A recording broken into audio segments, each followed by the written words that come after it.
Hey guys, welcome to our channel. Today I am going to explain a 2018 American action movie called Aquaman. The movie starts on a very stormy night in 1985 when Thomas Curry, the lighthouse keeper, discovers an unconscious, wounded woman on the shore. He saves her and brings her to his house.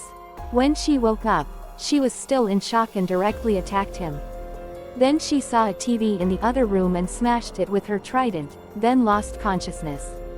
The next day, she woke up to find out that Thomas had already healed her wounds. After that, she saw a fish and ate it.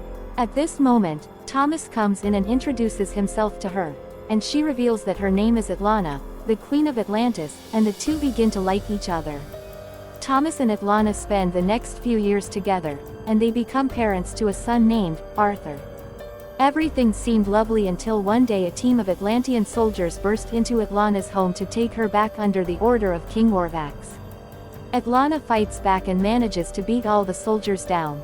Then she informs Thomas that she must return to Atlantis, otherwise, the king will send more soldiers, but before leaving, she gives him the trident to give to Arthur when he grows up and promises him to come back one day. Then she jumps back into the ocean.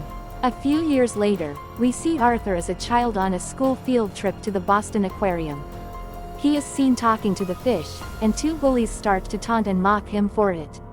A shark then starts banging on the glass, cracking it slightly and scaring everyone else. Arthur puts his hand on the glass, and suddenly the shark calms down. All the people there watch in astonishment as all the sea creatures gather right behind Arthur, and his eyes glow yellow. 20 years later, a team of pirates led by Jesse Kane and his son David takes over a Russian submarine. After subduing the men on board, the pirates discovered that something had collided with them. It reveals himself to be Arthur, who is now an adult known by many as Aquaman.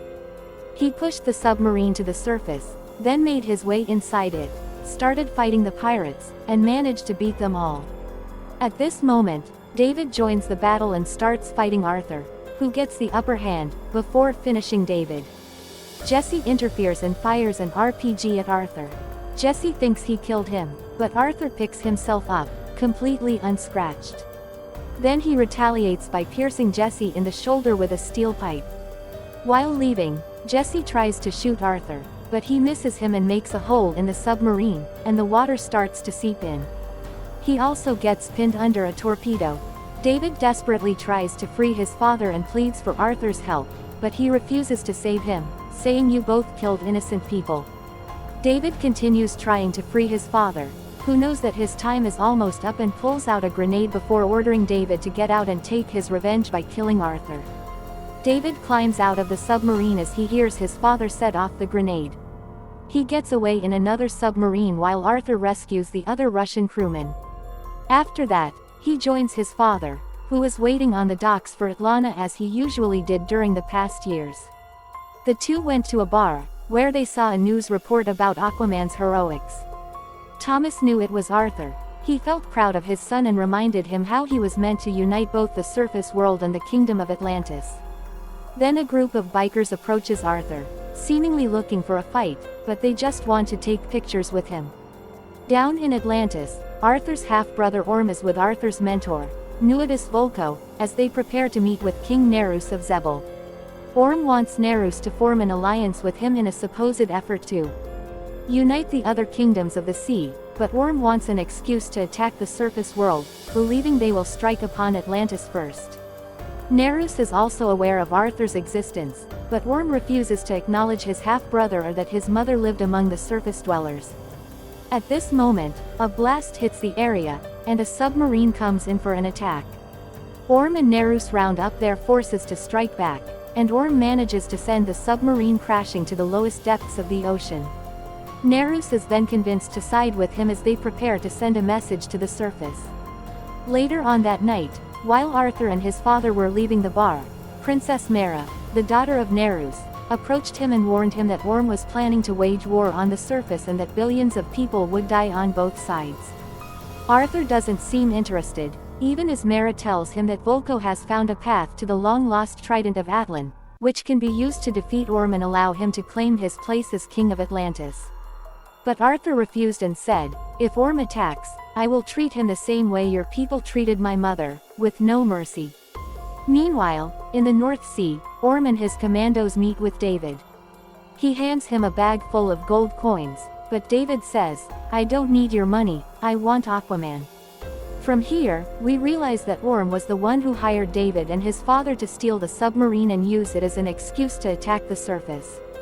In the meantime, a massive tidal wave heads toward the mainland as Arthur is driving his father home. He tries to avoid it by driving fast, but it strikes their truck and pulls him out. He swims back, looking for his father, but he can't find him. Suddenly, Mara showed up and helped him. She was able to get Thomas out of the water and helped him breathe after pulling the water off his body. Then they all look at the shore, where we can see all the warships and submarines crushed there. Mara tells Arthur that this is just the start.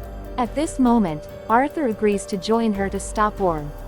The two head toward a cliffside to dive into the ocean, the same place where Volko taught Arthur how to swim and master his Atlantean instincts. Arthur and Mara jump into the ocean and then ride her watercraft. Mara shows him Atlantis for the first time, and then she takes him to a sunken ship to meet Volko, who tells Arthur that the legend of Atlan's trident is real.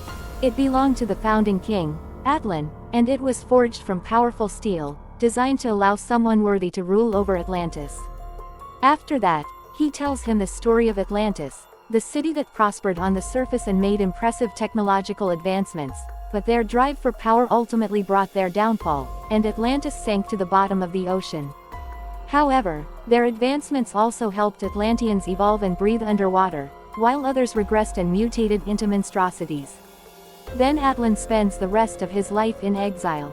Volko provides Arthur and Mara with a cylinder to find the final resting place of Atlan, just before they are attacked by soldiers. Mara and Volko escape while Arthur fights them and manages to beat some soldiers, but another more powerful group led by Merc arrives and captures Arthur. Arthur is brought before Orm, where he meets his brother for the first time. Orm thinks that his mother was executed for bearing a child from the surface and blames Arthur for her death. He also explains his position and hatred for the surface world due to the harm that they have inflicted upon the oceans. Then he offers to let Arthur leave and never return, but Arthur challenges him to a duel. Despite objections from Volko and Mara, Orm accepts. Arthur gears up for the duel, wielding his mother's trident. Meanwhile, Orm gives his betrothed Mara a bracelet that he says belonged to his mother, Atlana. On the other side, Volko asks Arthur if he remembers all that he taught him. Then a flashback shows Volko training him to properly use his mother's trident, then shows him a move that creates a type of water shield. Young Arthur believed that Atlana abandoned him because she didn't love him or his father, but Volko told him that she was executed by being fed to the creature of the trench. In the present, Arthur heads to the Ring of Fire, where the duel starts in front of a crowd of people, most of whom have sided with Orm, and call Arthur a traitor.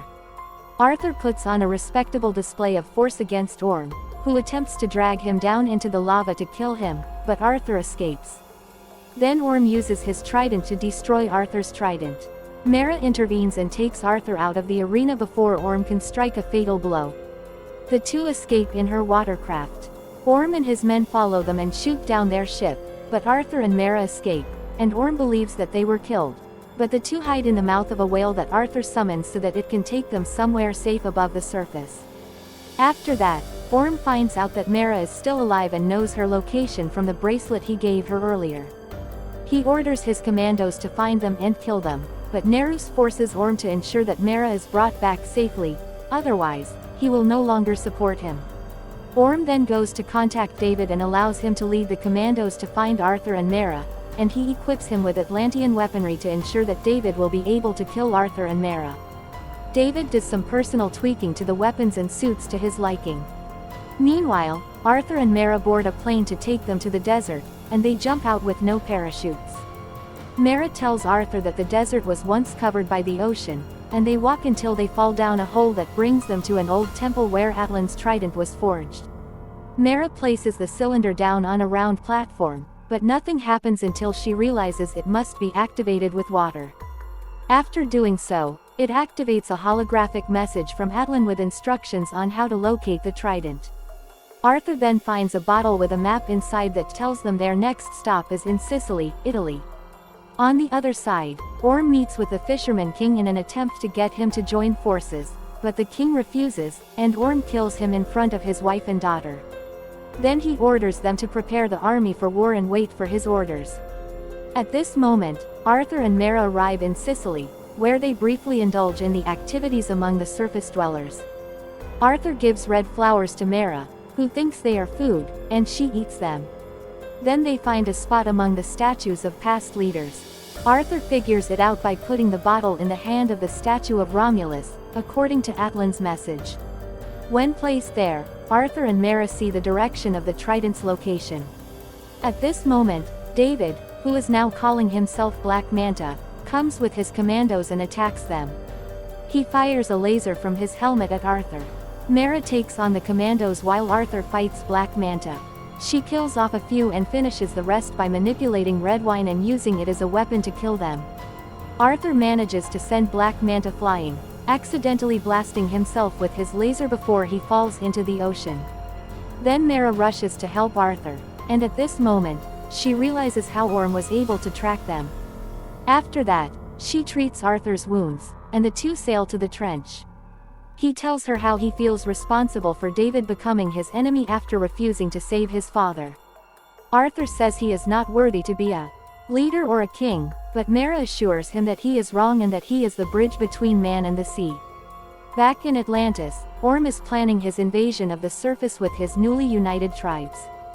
He finds out that Volko is working against him, and he orders his men to imprison Volko. As they sail through a storm, Arthur and Mera are attacked by the hideous creatures of the trench. They fight back, but a huge horde appears and destroys the ship, forcing them to jump into the water. Just when it looks like they are doomed, they are pulled out of harm's way by a mysterious being who takes them deep into the trench and up into a tropical chamber with breathable air. He reveals himself to be Atlanta. Arthur embraces his mother for the first time in years. He also tells her how Thomas has been waiting for her to return after all this time. Atlanta tells Arthur and Mera how she escaped her execution and has been stranded in an uncharted sea.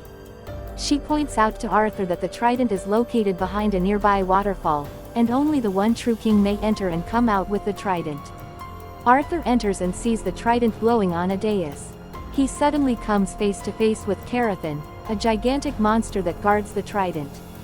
Arthur tries to take the trident, but the Kraken hits him, and then he uses his powers to communicate with her, something that only Atlan was also able to do. The Carathan asks Arthur what makes him worthy of wielding the trident. He says he is not worthy and that he only wants to save both worlds. The Carathan is convinced and allows Arthur to take the trident from Atlan's skeleton, giving him greater power and a new suit of gold and green. Going back to Atlantis, Orm is now calling himself the Ocean Master, and his forces gather to launch their attack on the surface. A climactic battle begins as Arthur and Mera led their forces of sea creatures, including the Carathan, to fight back and subdue Orm's army. The creatures take out Orm's men, leading the other Atlanteans to renounce their loyalty to him. Orm then fights Arthur once again, but this time Arthur forces Orm to the surface to fight on his turf. Arthur utilizes the trident's power to his advantage, then, by using Volko's move, he manages to beat Orm and shatters his trident, leaving him on his knees. Arthur decides to spare Orm's life, even as he demands to be killed. In the meantime, Atlanta rises from the ocean to greet Orm and the two embrace. Volko orders the commandos to arrest Orm, and he goes willingly. Arthur tells Orm that he is willing to talk to him when he is ready. The Atlanteans then accept Arthur as their new king. Going back to the lighthouse, Thomas was going to the docks once again, only to be surprised by Atlanta, who finally returned to him. In the last scene of the movie, David is shown to be alive, and he is found by Stephen Chin, a conspiracy theorist obsessed with Atlantis and Aquaman. When David wakes up, he finds Stephen checking out the Atlantean weapon. David offers to show him how it works if he helps him find a way to kill Aquaman.